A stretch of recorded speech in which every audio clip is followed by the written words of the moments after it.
Senhor esteja convosco. Ele está no meio de nós. Proclamação do Evangelho de Jesus Cristo, segundo Lucas. Glória a vós, Senhor. Naqueles dias, Maria partiu para a região montanhosa, dirigindo-se apressadamente a uma cidade da Judéia. Entrou na casa de Zacarias e cumprimentou Isabel.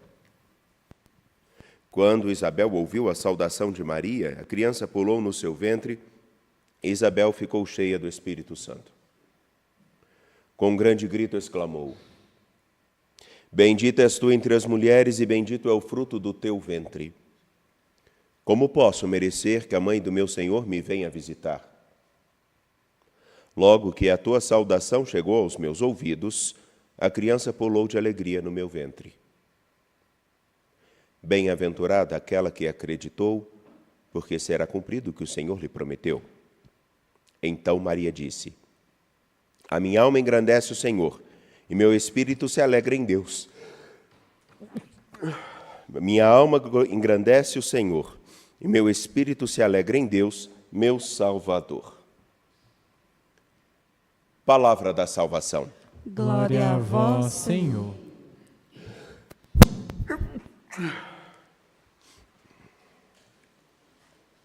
A gente que tem um probleminha com rinite é terrível. Me perdoem. Deixa eu ver se para. Só um minuto.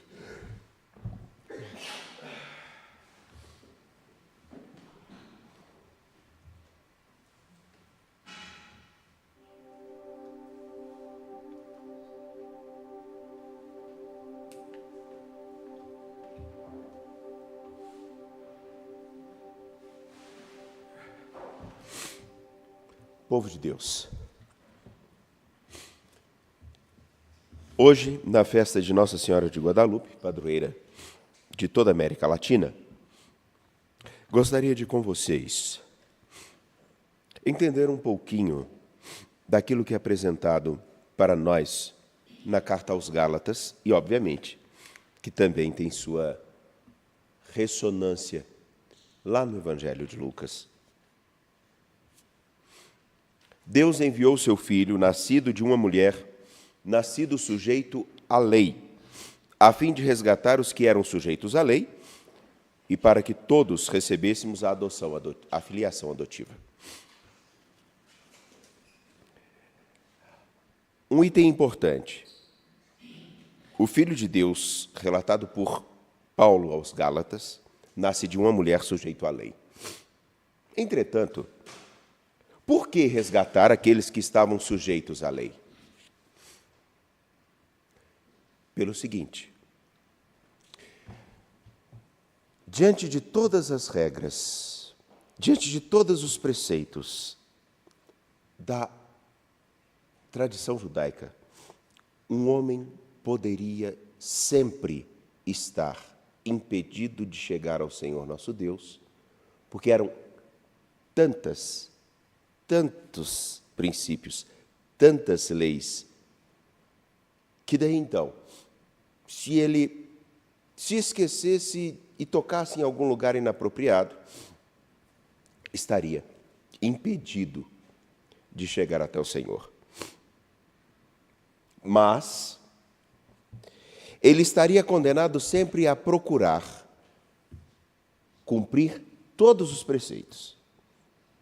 É uma escravidão, na verdade, porque sempre é como se, ao longo de sua vida, ele tivesse uma placa que, à medida com que ele tentasse alcançá-la, ela avançava. Ou então, talvez a imagem mais interessante seja aqueles desenhos antigos ou aquelas brincadeiras que alguns faziam, colocar uma vara com um alimento que um animal gosta e o animal vai correndo atrás daquele alimento ininterruptamente e nunca alcança. A imagem seria: quando é que estaríamos aptos para estar com o Senhor nosso Deus? Quando é que teríamos cumprido os seus preceitos? Quando nós alcançássemos aquela placa ou quando nós cumpríssemos todos os preceitos. Entretanto, isso seria impossível. O homem estaria condenado sempre a buscar e nunca alcançaria. E estaria mais atrelado a uma coisa: eu vou conseguir estar e cumprir os preceitos que o Senhor nosso Deus estar com Ele, quando eu, no meu esforço, for capaz de realizar todas as coisas que Ele pediu. É o meu esforço quem vai dar a condição para que eu esteja adequadamente junto do Senhor Deus. Espero que tenha ficado claro.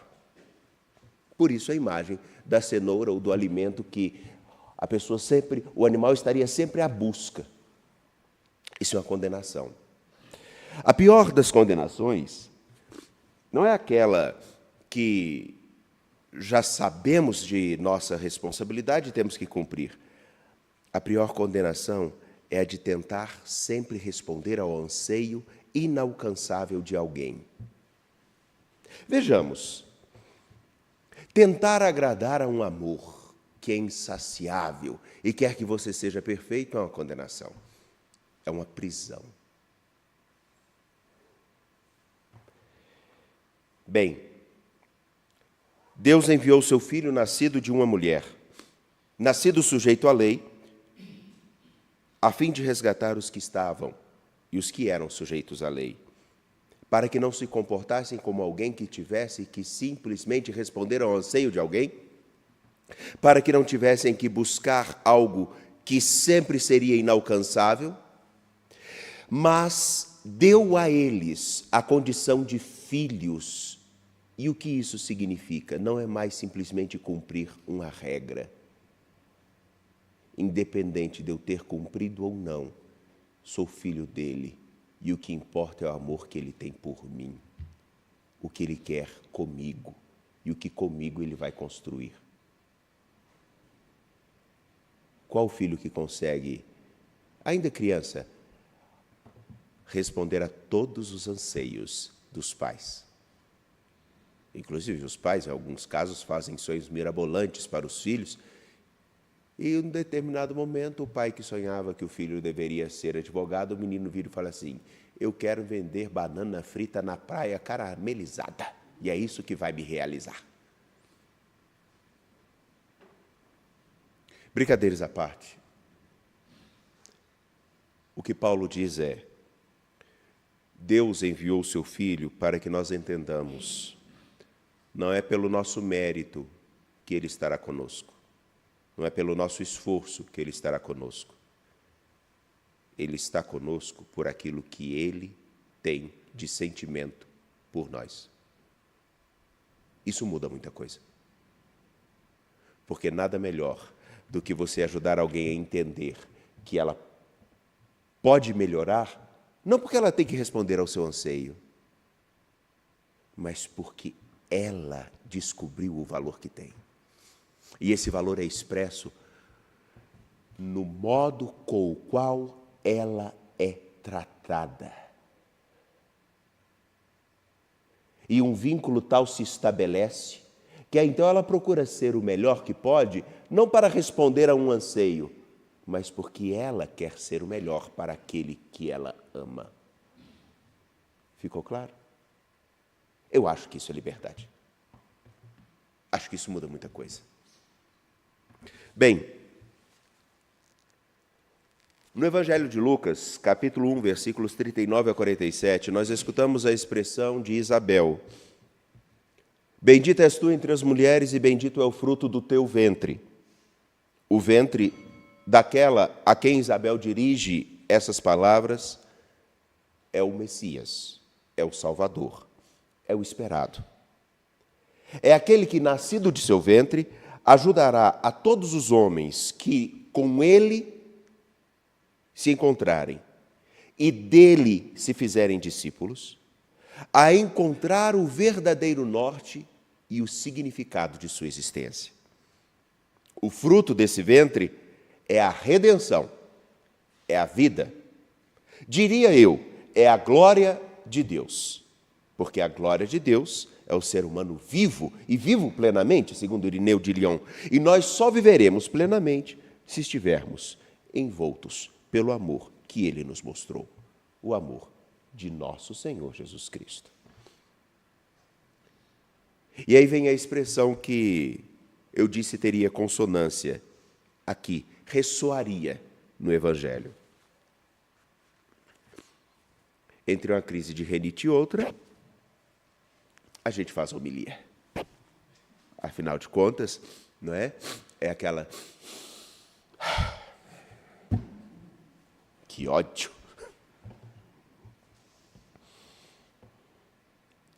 Ainda no versículo 42, bendita és tu entre as mulheres e bendito o fruto do teu ventre. Agora, o 43. Aqui está o cerne daquilo que com vocês eu gostaria de refletir. Como posso merecer que a mãe do meu Senhor me venha visitar? Como posso merecer que a mãe do meu Senhor me venha visitar? Caríssimos, não é exatamente aquilo tudo que nós falamos em Gálatas? Não é pelo merecimento do cumprimento das leis e decretos ou de todos os preceitos que ele veio a nós. Como assim a nós? Aqui está na boca de Isabel. Isabel é a imagem de todo o povo de Deus que esperava ansiosamente naquele que cumpre as suas promessas. Aquele que disse, eu estarei convosco, estarei no meio de vós, eu serei para vós um Deus e vós sereis o meu povo. É o anseio de todo o povo de Deus que achou que por seus méritos e cumprimento dos preceitos, seria mais digno de receber o Messias. Inclusive, no tempo de Jesus existiam os essênios, que tinham como prática abster-se de muitas atitudes e que alguns, inclusive, deixavam de casar-se para que o Messias viesse o quanto antes. Não é pelos esforços do povo de Deus que o Senhor viria ao encontro dele, mas o Senhor viria por aquilo que ele tem no seu coração divino por cada um de nós. Isabel é a imagem do povo que sempre esperou e continua a esperar, e se surpreende quando o Senhor nosso Deus chega até ele, não porque ele é perfeito,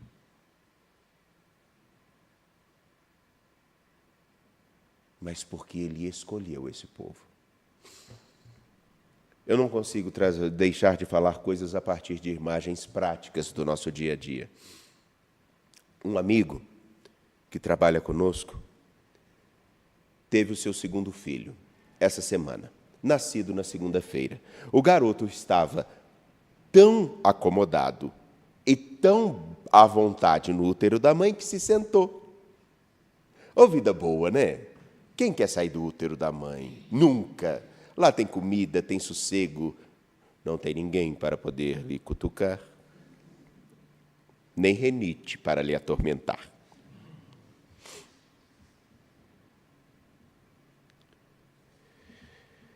Bem, a criança nasce e cresce, e quem tem mais de um filho, ou no núcleo familiar tem mais de 2 irmãos, sabe que cada um é diferente. Existe aquele que é uma bênção, e aquele que é a bênção. Não é? Ainda assim, com as diferenças de cada um, a busca para que os dois, a bênção e o que é a bênção, acho que todo mundo entendeu o que eu quero dizer. A dignidade, o cuidado, seja presente, não porque um é melhor do que o outro, mas por aquilo que ele é. O que quero dizer? Esse garoto que nasce foi esperado e acolhido. Tem um futuro imenso pela frente. Como tantos outros. Como um dia fomos nós. Entretanto, caríssimos, O que você recebeu daqueles que cuidaram de você, por mais limitações que existam no modo de criação ou no cuidado deles? O que você recebeu é menos do que você ofereceu?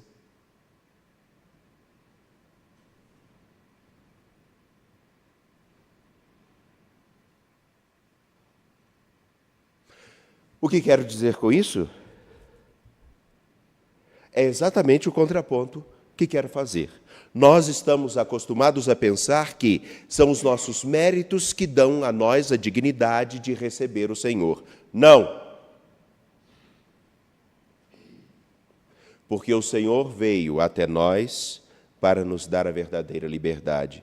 E como podemos merecer que o Senhor venha nos visitar? Não merecemos. Porque Ele não veio pelos nossos méritos ou nossas conquistas. Ele veio por acreditar em nós e ver o potencial que nós temos. Resta saber se nós queremos com Ele trilhar esse caminho, como esse garoto que nasceu na segunda-feira e tem um horizonte inteiro pela frente. Como nós um dia fomos e ainda o seremos. Como posso merecer que a mãe do meu Senhor me venha visitar? Não merecemos. Ele vem visitar-nos por aquilo que nós somos para Ele. E um detalhe mais importante ainda, nós estamos celebrando hoje a festa de Nossa Senhora de Guadalupe. Não vou falar dessa história porque também é preciso que as pessoas tenham um pouco de interesse de entender um pouco a realidade de sua fé. Porque falar do que não se sabe é a mesma coisa que receitar um remédio para cardiologia sem ser um médico cardiologista. Só escuta quem é bobo. Então, a imagem da Senhora de Guadalupe, que se apresenta na América Latina, naquele tempo, no meio e através de um índio, no centro da colônia espanhola. E todos que se lembrarem saberão que as colônias da América Latina eram vistas como um mero lugar aonde se extrairia o que era necessário para a coroa ou para as coroas espanhola e portuguesa. Teria aqui o povo mais insignificante, no entanto que, se nós nos lembrarmos, boa parte do período de colonização do nosso país foi realizada por pessoas fugidas ou enviadas como pena de Portugal para cá.